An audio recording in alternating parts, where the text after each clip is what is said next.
religieux, c'est le dimanche de Pâques qui compte. Donc, ça ne serait pas faire offense à une religion que de le supprimer. Et le 8 mai fait partie de ce tunnel de jours fériés en mai qui font que le mois de mai, évidemment, perd de sa productivité. Comme il y a déjà un autre jour pour la mémoire des soldats tombés au novembre, on pourrait concentrer l'effort de mémoire. Mais mélanger les mémoires, c'est une bonne idée.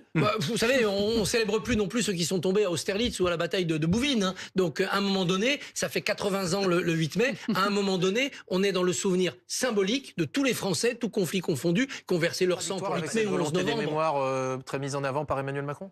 Qu'est-ce qu'il y a comme mémoire pour ceux qui sont tombés au Liban ou au Sahel? On ne fait plus de date pour ça. Donc, est-ce que c'est le jour férié qui répond le mieux au défi mémorisation à l'école, qu'on comprenne pourquoi ces conflits ont eu lieu, pourquoi ils ont sacrifié leur vie? C'est pas parce qu'on arrête de travailler. D'ailleurs, vous faites des micro-trottoirs sur pourquoi on fête le 8 mai et vous aurez des réponses assez éloquentes de ce côté-là. Ça veut dire aux Français, non pas travailler plus pour gagner plus, mais travailler plus pour s'endetter moins.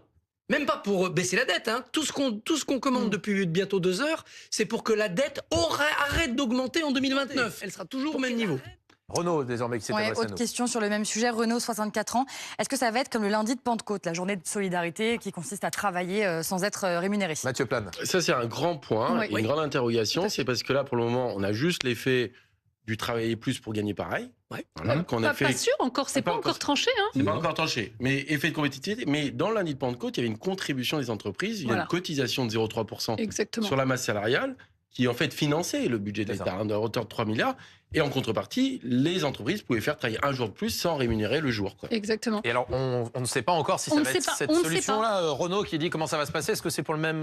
Justement, c'est toute la question. Est-ce qu'effectivement, ce sont les salariés qui vont offrir à l'employeur ces 2 jours fériés, c'est-à-dire qu'ils vont travailler gratuitement, c'est-à-dire avec le même salaire mensuel, ou bien est-ce que l'employeur va devoir rémunérer ces 2 journées supplémentaires? Vous voulez que je vous fasse un pari? Allez, pardonnez-moi, je finis juste. L'objectif, finalement, c'est que ça serait gagnant-gagnant. C'est que d'un côté, le salarié aurait plus de salaire, il y aurait davantage de cotisations aussi pour les caisses de l'État. Non, je n'ai même plus besoin de faire un pari parce que vous venez de donner la réponse. Évidemment que ça va être d'une manière ou d'une autre rémunéré. Ça va être un des bouts de la négociation. L'idée, c'est plutôt, ça a été beaucoup dit, de faire un espèce de signe sur le fait que d'une manière ou d'une autre, il faut un peu plus travailler dans notre pays. Donc ceux qui nous regardent, qui se disent je veux bien travailler un peu plus, mais il faut que je gagne de l'argent ce jour-là. Je peux le rassurer, je vous garantis tout ce que vous voulez, que ce sera la fin de la négociation. Là, ils sont d'accord, Mathieu Plane et moi j'ai un doute, c'est que le gain budgétaire, il passe surtout par la hausse de cotisation. Oui. C'est pas juste... Donc la question, c'était effectivement un effet de vase communicant sur la hausse de cotisation qui était appliquée sur ma salariale et la contrepartie, c'est que le travail. Tu as raison, Mathieu, mais il y a 2 sujets simultanés. Là, on est dans une logique budgétaire. Renaud, il doit être rassuré ou pas ce soir? Renaud peut être rassuré. Il y a deux sujets simultanés. Le premier, c'est de dire quand même qu'à un moment ou à un autre, c'est pas noir et blanc, mais il faut rajouter 4-5% de travail dans notre pays pour rééquilibrer les comptes. C'est normal que les gens qui nous regardent se demandent si le jour travaillé va être payé. Je pense que ça va plutôt pencher sur le sujet. Il faut travailler un peu plus. C'est pour ça que Xavier Bertrand proposait d'augmenter de 14 heures la durée de travail annuelle, à charge pour les entreprises de négocier où est-ce que ces heures supplémentaires se mettaient, et c'était des heures payées, bien sûr. Allez, Sarah, qui toujours sur les jours fériés. La proposition sur la suppression des 2 jours fériés, et encore, je n'ai pas pris toutes les questions sur les jours fériés. La proposition sur la suppression des 2 jours fériés s'appliquera-t-elle aussi à la fonction publique, plus précisément à l'éducation nationale?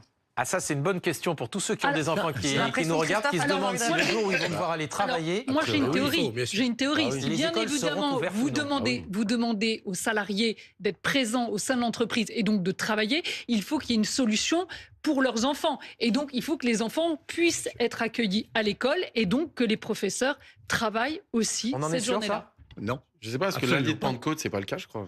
Mais justement, si on dit que c'est une journée travaillée, que tous les salariés doivent travailler, il faut qu'il y ait une solution pour les enfants. Comme tu l'as dit, à tout à fait juste titre, les entreprises participent au lundi de Pentecôte, mais pas les hôpitaux, ni les lycées. Donc, je suis plutôt d'avis que ce sera tout le monde pour tout le monde. Est-ce qu'on peut faire une remarque? Allez-y.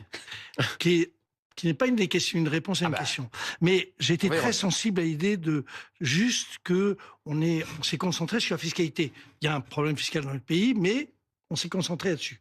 Là-dessus, Jean-Marc est reparti, évidemment, sur la réduction des dépenses. Il y a un point très important, c'est que les Français sont inquiets. Comment ça se voit, le chiffre clé aujourd'hui de la situation économique? Le taux d'épargne, bien sûr. 19%, ça veut dire que les gens sont inquiets. La consommation est à tonne. Plus que ne le sont les partis politiques et les syndicats. Et qui épargnent le plus? Les retraités. Absolument. Mais il y a, je vous dis, les retraités qui sont concernés, mais pas seulement. Dernier sujet. Alors, attendez, on revient vers vous, Jean-Hervé. On revient vers vous, Jean-Hervé. Il y a une question qui a été posée à Lisa. Diana qui nous regarde veut s'arrêter. C'est la dernière question de Diana de Lyon. Question simple. 2 jours fériés supprimés, combien ça coûte et qui va payer? La question n'est pas évidente là. Parce que si on a essayé d'y répondre, normalement, c'est censé rapporter.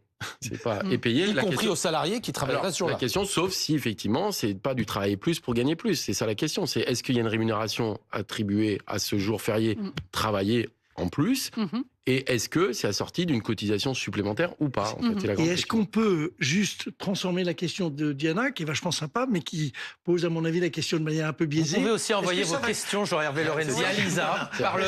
Mais oui, mais je la trouve sympa, Diana. Mais franchement, c'est pas la bonne question. Est-ce que ça crée de la richesse en plus? Évidemment oui, 2 jours de plus. Il faut aussi s'interroger sur ce qu'on crée comme richesse. Et aux Français qui nous regardent, qui disent ça va supprimer de la richesse aussi parce que c'était des jours touristiques, il y avait du commerce, le secteur, il y a des... Et vous croyez franchement que les touristes ne vont pas venir parce que les gens travaillent? Mais les Français, eux, qui partaient en week-end prolongé... L'hôtellerie, les restaurations. C'est pas tous les Français, mais certains. Certains. Donc, mais l'équilibre, à mon avis, est quand même plutôt positif. D'ailleurs,